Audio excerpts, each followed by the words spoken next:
Welcome to Managing Uncertainty, a podcast series from the experts at Bryghtpath discussing global risk, business continuity, and crisis management. Will you be ready to lead your organization through its critical moment? Hi, everyone. This is Bryan Strawser, Principal and CEO at Bryghtpath, and welcome back to the Managing Uncertainty podcast. Today, I want to talk about travel safety and security programs. We just had a client ask us last week about what it would take to start up a travel safety and security program, which of course turned into a long conversation about what do you have in place today and what kind of things do you feel like you need to have in place, and here's what other companies your size do. Oh, and by the way, where are you talking about geographically that your employees travel?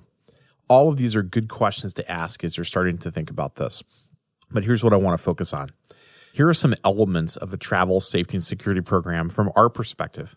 And this is an area I have a lot of personal knowledge in. I was responsible for most aspects of travel safety and security at my former employer, where I was the head of crisis management, intelligence, and business continuity. And as a consultant, we've helped a number of organizations stand up travel safety and security programs for medium and large enterprises whose employees travel and operate globally. Even if it's just in North America, between Canada, Mexico, and the United States. So there's a number of elements to a travel safety and security program. It starts with an acknowledgement that there's a duty to care that you have as an employer to make sure that your employees are safe, that as they travel, and this would include your contractors and really any guests that might be traveling with an employee like a spouse or children, if you allow such things. But it starts with an acknowledgement that there's a duty to care that you should have as an employer in terms of making sure that people are safe as they travel. And you almost have to think about this as whether they're on the clock, so to speak, or not. If they're traveling for you, the reason why they're there is that they're with you. You've sent them there. And so you have some responsibility from a safety and security standpoint, not just legally, but because that would be the right thing to do as their employer. So a good travel and safety and security program starts by having travel policies that allow you to put some structure around where employees can travel, the kind of activities that they can engage in, and your ability to decline them from visiting certain locations. Usually I think about this at a country level where, perhaps your business operates in many, many countries, and that requires your employees to travel to even more countries from where you might source products or talent, or you might have a vendor that's operating as a BPO, as an outsourcer. There's a lot of reasons that you might have employees traveling to countries that are not necessarily places that you normally are doing business. You need the ability to understand the risk of traveling to those countries, the training or briefings and knowledge that your employees need to have in order to successfully and safely operate in those countries. And in some cases, you need the ability to restrict them from traveling to those locations. For example, for many years, most U.S. companies did not allow employees of their businesses to travel to Myanmar. The reason is that the former Burma was under economic and other sanctions by the United States and other entities, and there was simply very difficult to do business there because of those restrictions, not to mention that it had an extremely authoritarian government. So it wasn't a great place to have folks travel. Another example of this kind of travel restrictions is in the India-Pakistan area. There are parts of Pakistan where without a number of security precautions and measures that are prohibitively expensive from being taken, U.S. citizens should probably not travel to portions of that country. In the same way, there's a province in India that's on the Pakistani border, the province of Kashmir. Beautiful place to visit, I understand. Not a safe place to be when it's the day that India and Pakistan decide to start launching artillery at each other into Kashmir. It's a disputed area, and it's not a great place to be for most travelers because you never know when you're going to find yourself in the middle of an exchange of artillery fire. So you need the ability to restrict travel to certain places and enforce that in policy and enforce that through your travel agency or your travel systems that you might be using. And that requires you to have at least some ability to understand the risk of these countries. You can get some information through the U.S. State Department if you're a U.S. business. about at least the State Department's take on that country. They have great free information available on the U.S. State Department website. You can get alerts by country and region. You can get even more detailed alerts from the specific embassies and consulates in the countries in question. You can also buy this information through a number of providers. This is something we do here at Bryghtpath, but there's other large organizations like International SOS, Control Risk Group, World Aware, which was formerly iJet, Global Guardian, Emergent Risk, and others that will risk rate countries and provide some of this information to you and let you make the right decisions. Another core element of your travel safety and security program is the simple ability to know where your folks are. And that requires some type of travel tracking service. There's a number of providers and a number of travel agencies that do this. Carlson Wagonly, World Aware, American Express Travel, International SOS, if I didn't already mention that. There's a number of different travel tracking systems that are out there. Or it can be something as simple as you get an extract every day from your travel agency that tells you who's currently traveling and where they're located.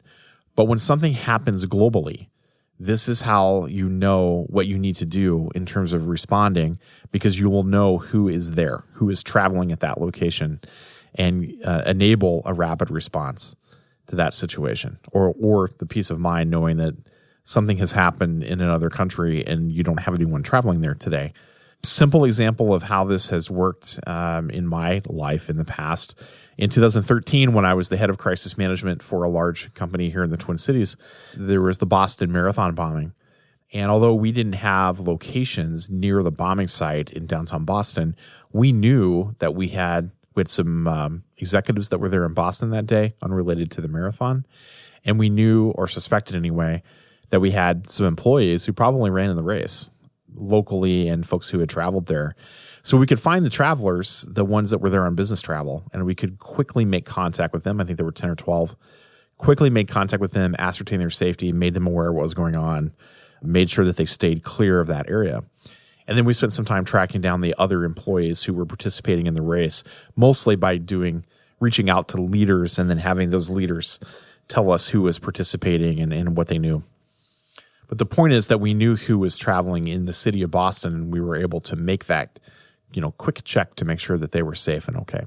Another important part of a travel safety and security program is having good ongoing communication that happens between travelers and your security team or your third-party travel safety and security provider who keeps them apprised of things that might be happening in the local area. For example, a few years ago, one of our clients had a large global education business, and the CFO and some other senior executives were in Germany at the same time that a terrorist attack occurred, centered in the same neighborhood where they were actually having lunch. So we had this issue of we needed to rapidly make contact with them and make sure they were safe, and then get them to their hotels, get them to a secure area. There were literally a shooting going on in a number of locations in the neighborhood that they were at. We did this, in this case, through a third-party provider that this client had specifically contracted for this purpose. It was just done through our leadership as their crisis management vendor. That's the type of ongoing kind of emergency communication that we're talking about here. In order to make all of this work from a travel safety and security perspective, many companies will turn to a third-party firm that provides medical and security support and the intelligence monitoring necessary to make this all work. There's a number of companies that do this. Some of the larger and reputable ones include World Aware, formerly known as iJet, International SOS, which is a joint venture between Control Risk Group and International SOS. They have a travel security organization. Global Guardian, which is based in Virginia, a little newer, very nimble, fast-moving operation. And there's others that you'll find out there as well that operate perhaps in some specific regions or have a global reach. Most companies will use International SOS or Control Risk Group from our experience, and both are very reputable organizations, and World Aware is as well. But these third parties provide travel tracking. They provide the other services that are necessary in order to make your travel safety and security program work. In a medical emergency, they can route your employees to a vetted clinic, or they can bring emergency medical care directly to their location. For example, India is a good example where there's not always good English-speaking, top-quality medical care available without some knowing where to go. And in this case, if you're contracted with one of these providers, you would go to their clinic where you're guaranteed to have good communication. They're going to speak the language. There'll be appropriate level of medical care with access to other resources for medical evacuation, specialty care, emergency surgery, and that kind of thing. But they also can provide security support. So when you have a situation where the security situation just goes south on you, for example, think about the Arab Spring in Cairo, where suddenly things went from perfectly calm to, essentially a riot, almost a civil war situation very rapidly in 2011. Then these providers had assets on the ground that could protect your employees, that could evacuate them, get them to the airport for evacuation flights and that kind of thing. So as we think about a travel safety and security program, there are some of the elements necessary for a successful program.